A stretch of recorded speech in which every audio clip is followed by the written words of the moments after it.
नमस्कार मित्रों। तो इस समय आप भी इजराइल, अमेरिका और ईरान की जो जंग चल रही है, जो युद्ध चल रहा है, उस पर आप लगातार अपडेट होते होंगे कि आज युद्ध में क्या चल रहा है, कहाँ तक युद्ध पहुँचा है। तो इसी से जुड़ा हुआ एक अपडेट है जिसके बारे में हम सभी को जानना चाहिए। वो है ईरान का एक सैनिक ग्रुप जिसे हम IRGC के नाम से जानते हैं। IRGC क्या है, ये कैसे काम करता है, इसके कितने पार्ट्स हैं, इन सभी के बारे में आज हम लोग इस वीडियो में जानने वाले हैं। तो ये बहुत ही एक इन्फॉर्मेटिव वीडियो आपके लिए होने वाला है। अगर आप इसे देखते हैं तो IRGC के बारे में संपूर्ण जो जानकारी है वो आपको अवेलेबल हो जाएगी। तो हम लोग आ जाते हैं 1979 में। उस समय ईरान के अंदर अमेरिका द्वारा समर्थित पहलवी वंश का शासन था। पहलवी वंश एक राजशाही वंश था, जैसे कि आज भी सऊदी अरब हो, ठीक है ना, चाहे कि आपका UAE हो, यहाँ पर राजशाही है और राज परिवार से ही वहाँ का जो शासक है या जो नेता है वो चुना जाता है। तो वैसे ही 1979 तक ईरान में पहलवी वंश का शासन हुआ करता था, जिसको अमेरिका समर्थन देता था। 1979 में वहाँ पर इस्लामिक क्रांति हुई और इस्लामिक क्रांति के बाद वहाँ पर लोगों के द्वारा जनमत संग्रह किया गया और लोगों ने उस वंश को ख़त्म करने के लिए कहा और उसके बाद ही ईरान में इस्लामिक शासन की नींव रखी गई और रूहुल्लाह खामेनी को ईरान का सुप्रीम लीडर बनाया गया। आपको ये भी ध्यान हो कि ईरान जो है वो एक शिया मुस्लिमों का देश है और उसके आसपास जितने भी देश हैं वो के सब सुन्नी मुसलमानों के देश हैं। इसीलिए आज के युद्ध में ईरान के तरफ से कोई भी उसका समर्थन कोई मुस्लिम देश नहीं कर रहा है। तो जब 1979 में इस्लामिक क्रांति की शुरुआत हुई, रूहुल्लाह खामेनी को ईरान का सर्वोच्च नेता बनाया गया, जिसे हम सुप्रीम लीडर कहते हैं। और उसी समय उन्हीं के द्वारा ईरान में इस्लामिक शासन को बचाए रखने के लिए, ताकि फिर से पहलवी वंश का शासन ना आ जाए और इस्लामिक सिद्धांतों पर आधारित शासन चलता रहे, उसको सुचारू रूप से चलाने के लिए ही एक नई प्रकार की सेना का गठन किया गया, जिसे हम आज IRGC के नाम से जानते हैं। तो इस पूरे वीडियो में हम लोग इसी IRGC के बारे में जानते हैं। सबसे पहले हम जानते हैं कि IRGC का पूरा नाम क्या है। देखिए क्या है, IRGC का मतलब है Islamic revolutionary guard corps. Islamic revolutionary guard corps यानी कि सीधा सा मतलब है कि इस्लामिक शासन की सुरक्षा के लिए ही इसको बनाया गया था। अब इसके बारे में कुछ और बहुत बेसिक डिटेल्स जो बहुत इंपॉर्टेंट है उनको जान लेते हैं। कब बनाया गया था, इसका फॉर्मेशन कब हुआ, इसकी स्थापना कब हुई? तो 5 मई 1979, 5 मई 1979 को ही इसकी स्थापना हुई थी, जब पहलवी वंश का शासन खत्म हो गया था। ठीक, मिशन क्या है, इसका उद्देश्य क्या है, क्यों बनाया गया? To protect Iran Islamic system. Iran के अंदर जो इस्लामिक राज्य की स्थापना हुई है उसको बचाने के लिए, उसको सुरक्षित चलाने के लिए ही इसकी स्थापना की गई थी। कमांड स्ट्रक्चर क्या है, इसका सबसे बड़ा नेता कौन होता है, ये सबसे इंपॉर्टेंट पॉइंट है इस बात का। ईरान का जो राष्ट्रपति है, जो रक्षा मंत्री है या जो ईरान की कैबिनेट है, वो इस IRGC पर कंट्रोल नहीं करती है। IRGC का जो कंट्रोल है वो पूर्ण रूप से ईरान के सुप्रीम लीडर के पास होता है। ईरान के सुप्रीम लीडर जो अभी तक थे अयातुल्लाह अली खामेनी थे, उनके द्वारा ही इस IRGC को पूर्ण रूप से कंट्रोल किया जाता है।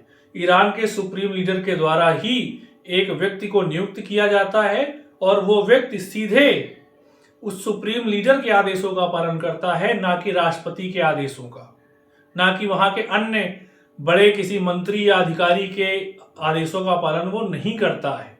यानी कि ईरान के जो सरकार है उस पर, उसका इस IRGC पे कोई कंट्रोल नहीं है। ये सुप्रीम लीडर के हाथ में ही इसका कंट्रोल होता है। इसीलिए पिछले साल जब इजराइल ने हमला किया और वहां पर बहुत सारे लोग सड़कों पर उतरे हिजाब के विरुद्ध में कि हम हिजाब नहीं पहनेंगे, तो इसी IRGC के लोगों ने वहां पर उस आंदोलन को बहुत ही बर्बरता पूर्वक कुचल दिया। उस आंदोलन को, बहुत सारे महिलाओं की हत्या उसमें हुई। तो ये किसी भी तरह से इस्लामिक क्रांति को बचाना ही इसका एकमात्र उद्देश्य होता है।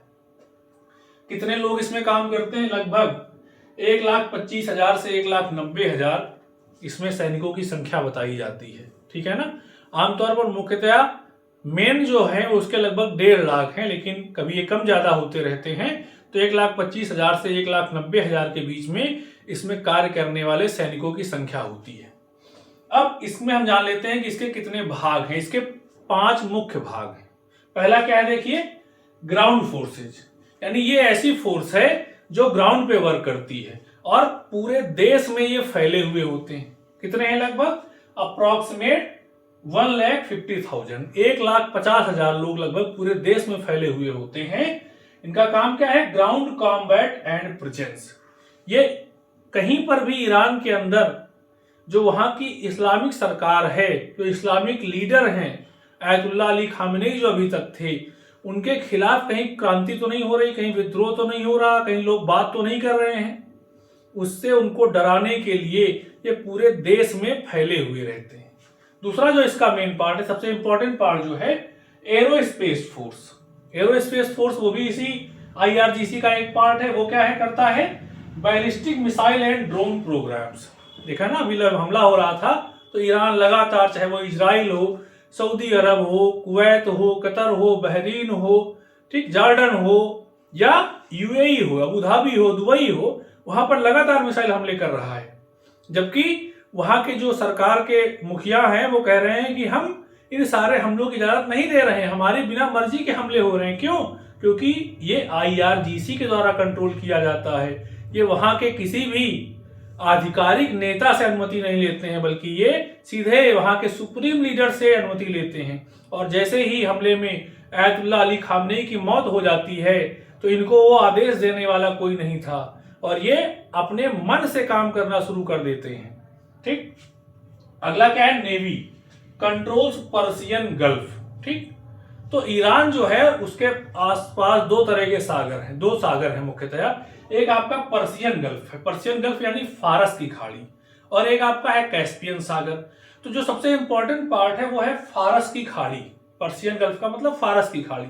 और जितने भी हमारे देश हैं, चाहे वो इराक हो, कतर हो, कुवैत हो, है ना, UAE हो या बहरीन हो, इनसे जितना भी तेल निकाला जाता है वो सब जहाजों के द्वारा फारस की खाड़ी से होकर के जाता है। तो वहां पर आपको जो ईरान की नेवी का ये पार्ट IRGC का है वो उनको कंट्रोल करता है। और hit and run tactics using speed boats, इनके पास क्या टेक्निक है? हिट एंड रन, मार करके भाग जाओ, क्योंकि स्पीड बोट्स का इस्तेमाल करते हैं। तो स्पीड बोट बहुत तेज चलते हैं, जबकि पानी के जो जहाज होते हैं, जो शिप्स होते हैं या कार्गो शिप्स होते हैं, जो ऑयल टैंकर्स होते हैं, वो धीरे चलते हैं। तो हिट एंड रन इनका मेन वहां पर टैक्टिक्स होता है।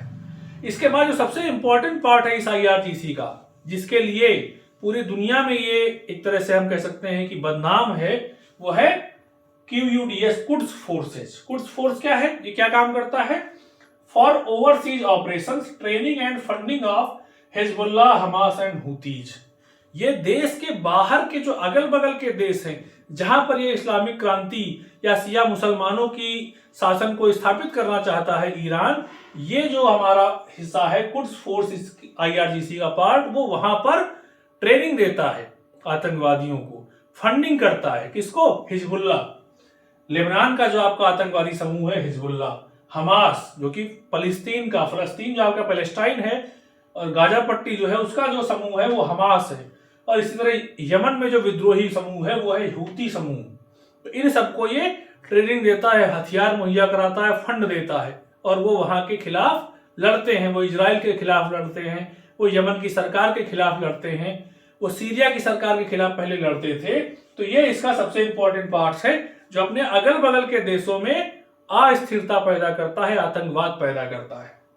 इसका लास्ट पार्ट है बासिज। बासिज क्या होते हैं? बहुत सारे ऐसे लोग जिनको पैसा नहीं चाहिए, लेकिन वो उनको मदरसों में पढ़ाया गया, जिससे वो अपने देश के इस्लामिक शासन को बचाना चाहते हैं, उसके लिए वो बिना किसी पैसे के ही इस सेना में IRGC में भर्ती हो सकते हैं। Volunteer militia used for domestic security and suppression of internal dissent. अगर देश के अंदर कोई ऐसा क्रांति उत्पन्न हो रही है जो ईरान के सुप्रीम लीडर के खिलाफ है, तो उसको वो कुचलने के लिए वहीं के लोगों का इस्तेमाल करते हैं, और उन्हें कोई पैसा नहीं मिलता है। केवल जब तक वो कार्य करते हैं तब तक उनको कुछ फंडिंग दे दिया जाती है, और उन्हीं के द्वारा वहां की महिलाओं को, लोगों को मार करके जबरदस्ती अपने शासन को सुचारू रूप से चलाने का काम करता है। इसी को बासिज कहा गया है। तो ये इसके 5 मेन पार्ट्स थे, ठीक है ना। अब हम लोग आगे इसके पार्ट्स देख लेते हैं, क्या क्या और चीजें इसके अंतर्गत आती हैं। देखिए, एक्टिविटीज एंड इन्फ्लुएंस, क्या क्या काम करता है ये? और ईरान के अंदर इसका कितना इन्फ्लुएंस है, कितना प्रभाव है, इसको देखते हैं। सबसे पहले तो इंटरनल सिक्योरिटी, देश के आंतरिक सिक्योरिटी को यह देखता है। बॉर्डर की सिक्योरिटी को देखना इसका काम नहीं है, उसके लिए अलग से ईरान की सेना है। वो ईरान की सेना बॉर्डर का काम देखती है और वो ईरान के राष्ट्रपति को जो है जवाब देती है। लेकिन ये जो IRGC है, ये ईरान के राष्ट्रपति के कंट्रोल में नहीं है, ये आपका वहां के supreme leader Ayatollah Ali Khamenei के कंट्रोल में थी। तो किसी भी विद्रोह को दबाने का काम है इसका इन सप्रेसिंग डोमेस्टिक डिसेंट। डिसेंट का मतलब होता है असहमति। अगर देश के अंदर सरकार के खिलाफ, सुप्रीम लीडर के खिलाफ कोई असहमति है तो उसको, उस विरोध को बर्बरता पूर्वक कुचलने का प्रयास करता है ये, ठीक है ना। इसलिए पिछले साल भी हजारों महिलाएं इसमें मारी गई थी। इधर भी युद्ध शुरू होने के पहले वहां आंदोलन शुरू हो गए थे तो बहुत सारे वहां पर महिलाओं की गोलीबारी से मौत हो गई थी। दूसरा काम क्या है इसका, रीजनल ऑपरेशंस। रीजनल ऑपरेशन का मतलब कि अपनी कंट्री के अलावा अगल बगल के भी जो देश हैं, जो आपका ये कुड्स फोर्स थी, ठीक है ना, कहां कहां पे एक्टिव है ये?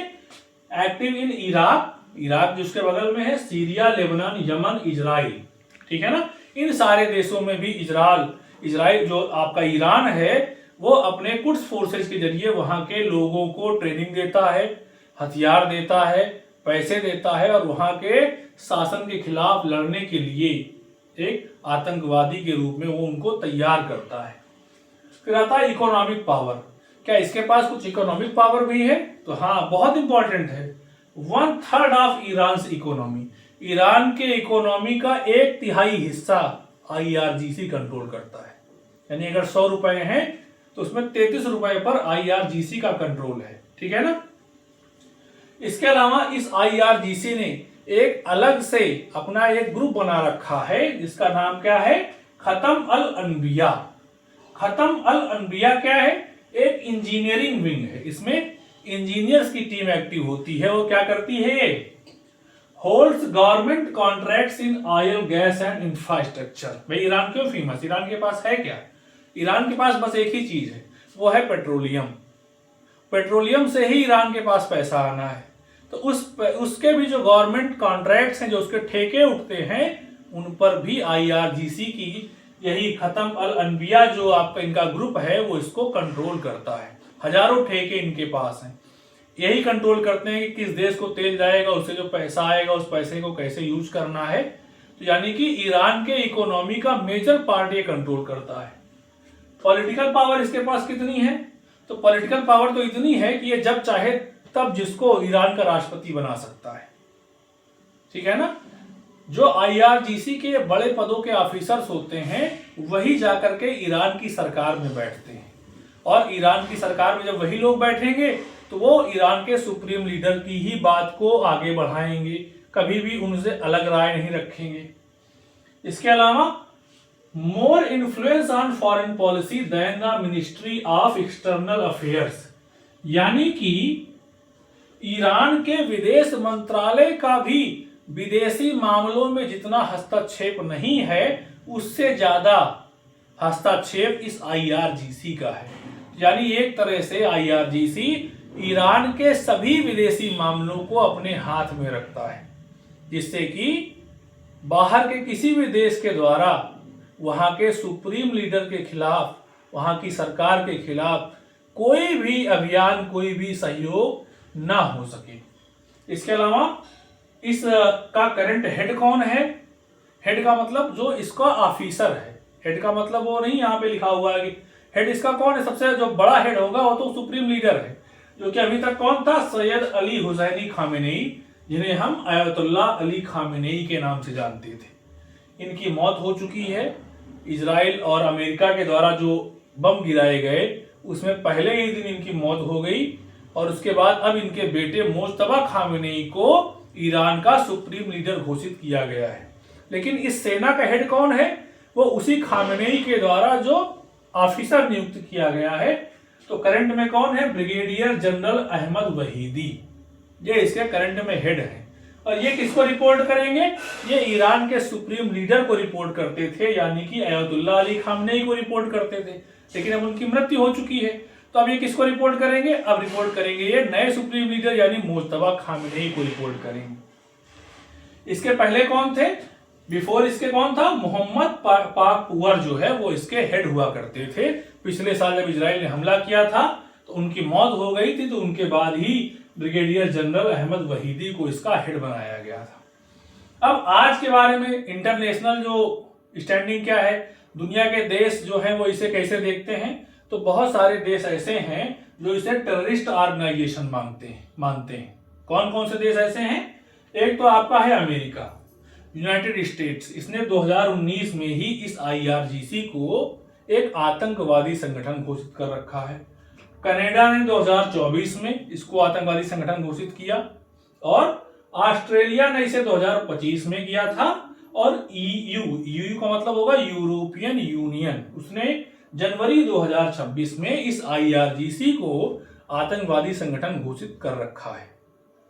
अब आजकल ये IRGC चर्चा में क्यों है, कब से चर्चा में आया, war between US, Israel and Iran. जब से US और इजराइल ने मिलकर के ईरान पर हमले किए तब से ही ये और जब उसमें अली खामनेई जो थे उनकी मौत हो जाती है, तो ये IRGC उनकी मौत का बदला लेने के लिए इसने अपने अगल बगल के सारे देशों में जहां जहां अमेरिकी एयरबेस थे, चाहे सऊदी अरब हो, चाहे वो आपका UAE हो, चाहे वो आपका बहरीन हो, चाहे वो जॉर्डन हो, यहां तक कि तुर्की पर भी इसने मिसाइल से हमले किए हैं, इजराइल पर किए हैं हमले।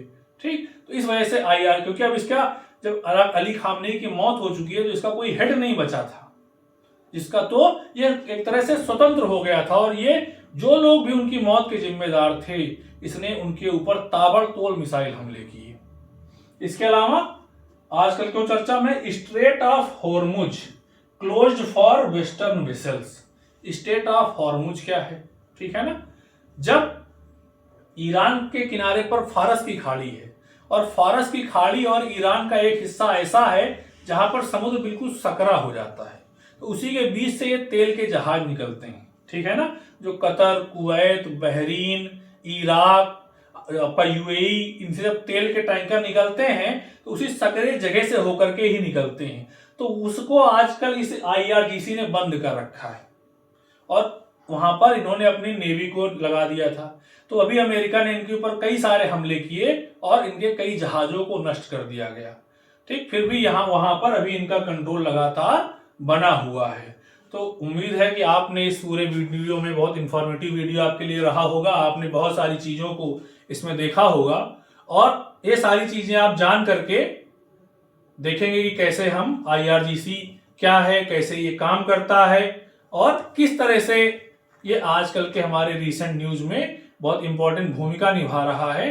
तो करंट अफेयर के पर्पज से भी ये बहुत आपके लिए इंपॉर्टेंट एक टॉपिक था। आप लोग इसको देखें, हमारे साथ जुड़े रहें। आगे के टॉपिक्स में हम और भी इसी तरह के मुद्दों पर चर्चा करते रहेंगे। Thank you so much.